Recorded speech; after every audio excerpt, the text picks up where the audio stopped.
Good day, everyone. Welcome back to the Savagefirewood channel. Brad here. So today I just want to bring you up to speed, I guess, on what I've been doing around here. And we're going to get into what that log was on my last video. I had a little bit of a questionnaire, and whoever the first two were to get the right, I was going to do a giveaway. So we'll get into that a little bit later in the video. But for now, we'll just give you a little bit of a show and tell of what I've been doing. For those that have been following me for a while, this is the area. The intent here is to make an ATV trail / my skid loader to get down there so I can actually get around the property. Because up here, there's a lot of hills. Yes, I can get up there probably as well. There's some manicure needs to get done there. But right now, I wanted something down here so avoid the area of going through here. Right? So yeah, so this is where I'm. So I've been dumping dirt to get it down on the slope, get my ATV up here. But this is where I lost my skid loader earlier in the summer, and caused me a little bit of back pain. We'll say that. Anyways, we got that thing up and running again. It's amazing how much, when you have a piece of equipment like that and you're using it and all of a sudden you lose it, it's like, wow, what did I do before?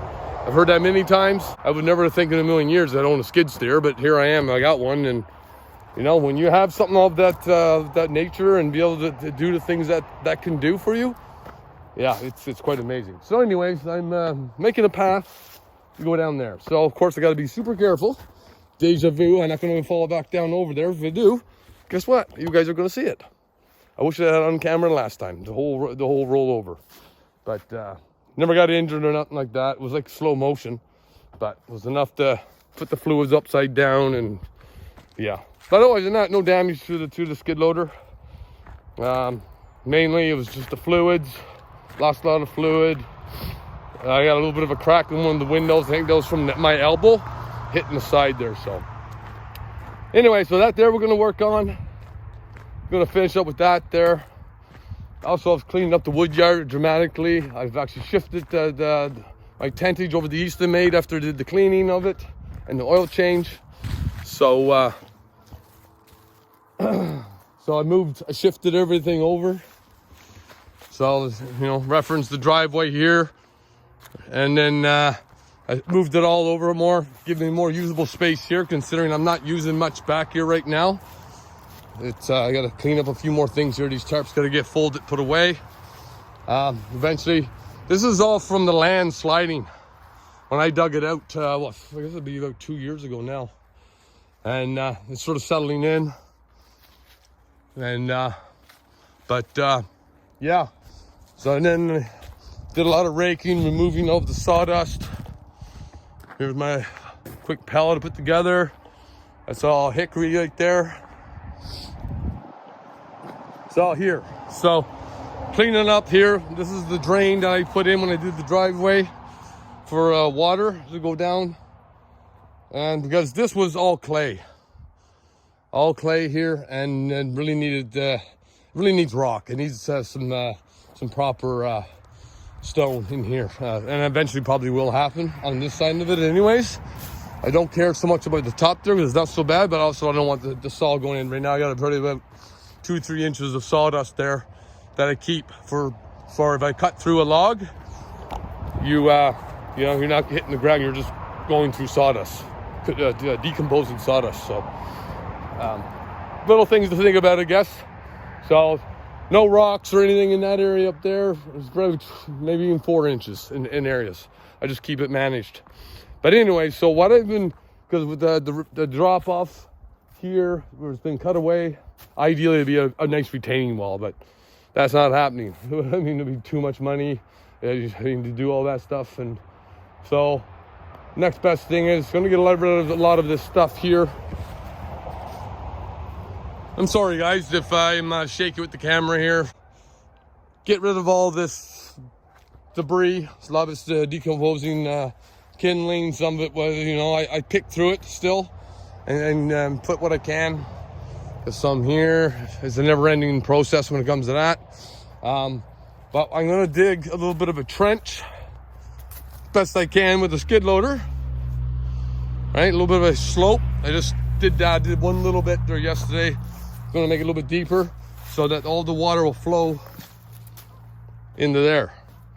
Because otherwise I get water, comes in here, see the self-made trench here, and this place here just gets soaked. And this here is actually all over 5 years. This was all clay.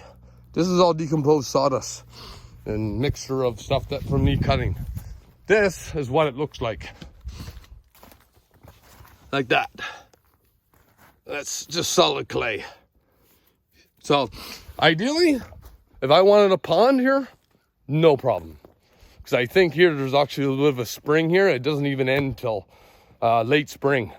The water just keeps flowing, and it was flowing all the way down the driveway on that left side. And that's when I put a culvert pipe in. That was about when I started this, about 4 or 5 years ago. So I put a culvert pipe in, so all the runoff from up here, everything comes down, right? Because the property sort of raises. And so I'm trying to do a little steps at a time here. Don't know if this is going to do it. Ideally, maybe a big old pipe, weeping tile, whatever you want to call it. Put one of those in there. That would probably even be better. But for now, I'm just going to at least dig a trench to see if most of the water will head that way. And right? So this is some of the debris. I'm just using this as fill. I mean, I've already widened the driveway, well, where the skid loader sits right now, right? That used to be a drop off, right? You can sort of see it there, right? I mean, this whole driveway has been widened double lane. Oh yeah, by the way, don't mind that Toyota there. That's going to the scrapyard. So that's a buddy of mine that's supposed to pick it up. I said I want it gone before winter, but we'll see how that works. If not, I'll take it to the scrapyard myself and make some cash. But I don't want eyesores in my property. So anyways, that's what we're at. I'm gonna get in the skid loader. We're gonna get this done. Do a little bit more of it anyways. And wait till the end. And I'm gonna show you something else that I'm thinking of there. I know that some of you guys are about to be wondering, why is there a truck on jack stands? Well, you know, I'll explain that now. So here we are. Here's a 97 Dodge Ram with a 5.9 liter Cummins engine. So this is where I've gotten so far. The reason why it's in this state is because the transmission went on it. The torque converter bolts came loose. Don't know who did the work before. Purchased it for the sum of $3,800. I think that was a fair deal for a 4x4 pickup truck. That pretty much got me through 4 years of delivering firewood. It was just an add-on to my firewood business here, my adventure, and it did me very well, and it will continue. So it is going to go back in service, and it's going to come back much better in service. Just I'm not going to rush it. Hence why now I have a partner to have the trailer and a guy that picks up when I call him, and he comes and delivers it and all that stuff. So, you know, now I'll have a backup / if I'm not around, if I got my other work, I have a person that's delivering firewood for me. So I figured, well, I would just go through the whole thing. So I just figured I'd take off the whole pan and just do the whole frame. So I descaled everything, painted it, and changed all the brake lines. Fuel lines are all changed. The gas tank right now is all drained. It's all purged. It's in my garage right now. Sending units all sorted out because that wasn't working before. So all the little knickknacks is all getting sorted out. Project truck now, which is when I bought it. That's what I was expecting because I wanted something that was, I like projects, I guess, right? I don't have enough work to do already. So, but anyways, so otherwise than that, I'll show you the body. I mean, this is where we're at right now, right? Cab corners are all good. They all know in the rod out. You gotta remember, this is a 97. I do have a hole right there, so I did grind away, right? It's all been oil sprayed, repainted, that's all gonna get sorted out. I'm gonna put all new metal in there. So the front, I'm gonna put all new brakes, calipers on that. That's all getting sorted out. I already replaced the doors because the doors were rotted out. So that's already been changed. And you probably noticed, well, why the rocker, this was the original color. But this, I sanded it, primed, and painted it with rocker guard. That was done 3 years ago. So it held up. Looks like it needs another coat or two, but that's all gonna get sorted out too. The interior, I was just doing another mat in right now. It's becoming a little bit of a collector's for junk, but stuff that's gonna be put to use. And the interior is not too bad, decent seats. Keep in mind now, this is 97, the ceiling's starting to sag. I think it was stapled up, but we're gonna sort all that stuff out. That's all minor stuff for me, right? So, just a bit of the exhaust that's there, I just threw it in there so it's out of the way. So nice, that's the door change there. Changed the other door as well. So we don't have much rust here. I mean, there was a little bit here. I sanded this all the way, right? So I think we're pretty good there. Cab corners are all good, right? Once again, this is the other hole on this side. So there was a patch put in here. I did that 2 years ago. It was the guy that did some work to it and didn't do a very good job. So I revamped it. But everything else is original. Someone put some screws in here to keep the pinches together because we're starting to separate. But otherwise than that, it is pretty solid. The floor, well, she's not holy yet. But it won't be long. So that's going to get sorted out before. Yeah, so it's still solid from what I see. But when I take the wire brush to it, I'm going to, you can see all that, I'm going to clean all that up. And that's all going to get sorted out just like I did with this. Right, the frame. And so I did all that. Driver's side, yeah, well, this seat's not, I threw some sponge in here. We're gonna have to get those reupholstered or I'll figure something out. We'll get some used seats. Not a big issue. It's got 472,000 kilometers on it. Purrs like a kitten. I did a lot of engine work on it last year. Well, I shouldn't say a lot. I did the tablet cover on the side, which was a pretty big job. I did over the winter, which is my plan for this. So, reason I can't bring it in my garage, it sits too high. Actually, it might not, because I got rid of the 33s and I put in smaller tires. So here we are. This is where we at with this. It's a 5.9 Cummins. So yeah, I went way down in here. The tablet cover got changed. So I lost like a liter of oil coming back from like a 20-minute drive from my location here one day. So sorted that out. Otherwise than that, everything's copacetic. And one battery, get the other battery taken out of it. But a very well running truck.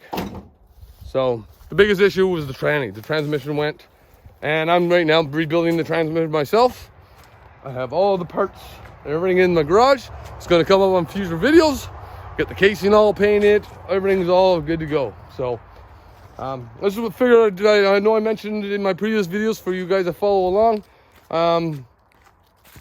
I have not forgotten about it. So this stuff, you know what? Sometimes I just don't like to video it. I just want to work on it and not. But that's going to change. So you're going to see a lot of this come up on the next video, which I know it's the Savage Firewood channel. It's a firewood channel, but in order for firewood to go out running a firewood hobby, business, whatever, this is what you need. So, and maintenance is number one. If you don't have good maintenance, well, then, you know, things fall apart. So in this case, well, if it's gone past maintenance, it's actually repair and rebuild and get things back in order. So that's where I'm at with that. It's been a bit of a put down this year. I know I'm not selling as much as I know last year. I did 200 cord, face cord. I'm probably around, I think it's around 100. So now 140, maybe 120. So it's still not too bad. I managed, but also then I've increased on Kentwood sales. So that's it. So there's more to come on this truck. I just figured I'd give you a quick down low on it.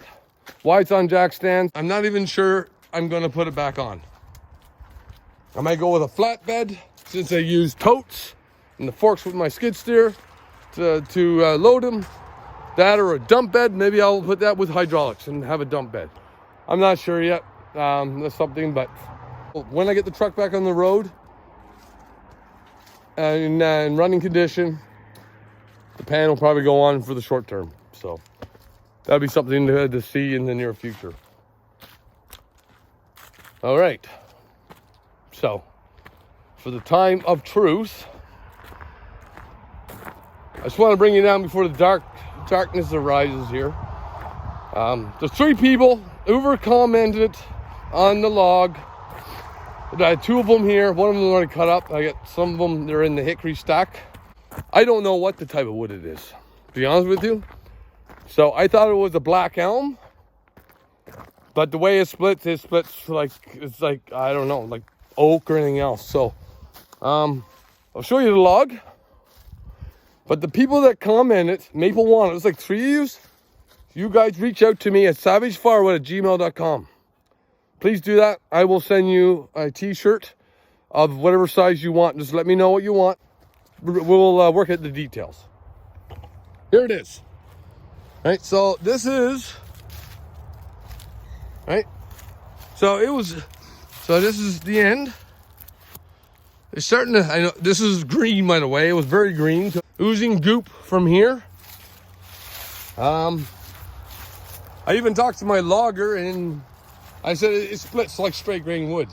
So it can't be elm then. So anyways, if someone out there knows what it is, but the people that actually commented, right, black walnut, I'm going to give you a t-shirt because at least you took the effort to reach out to me and make a comment. So there you have it. So unless it is, I have no idea. Maybe, I need to learn stuff too. So I don't know all the species. And if it is, it's a one-off that we're going to see around here. I'm from Eastern Ontario. It's possible, I guess. It's in the fruit tree type of thing if it is. But it's not normal species of wood that we'll see here. So I'll show you some pieces that are split.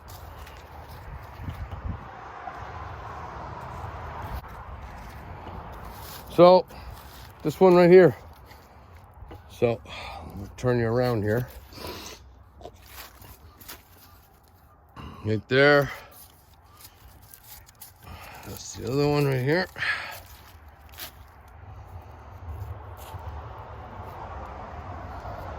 And there's like really no aroma. There's no aroma. I don't know. That or I got no nose. So anyways, guys, so this is it split. That's where it branched off there, but it's probably not the best piece to show you. That's another piece right here. So I don't know. But for those 3 people that commented on my channel, you know who you are. Reach out to me. If you said black walnut, reach out to me at savagefirewood@gmail.com and we'll work out the details and I'll send you a t-shirt, Savage Firewood t-shirt. But yeah, I even reached out to my logger there and he couldn't tell me for sure then. If it splits like that, he thought it was elm. And I thought I would too, because normally it's usually pretty straight. If it was a walnut, because I researched that too, it's a straight tree, and that's all sort of crooked unless it was a limb. So, anyways, congratulations to those people. Reach out to me. I will send you the product a t-shirt as promised. And I think this wraps this video up. More to come on what I'm going to be doing around here very shortly. And I thank each and every one of you for subscribing, liking, and sharing, and just commenting and being a part of this wood community / outdoor stuff. So take care, work hard, play harder. Savage Firewood.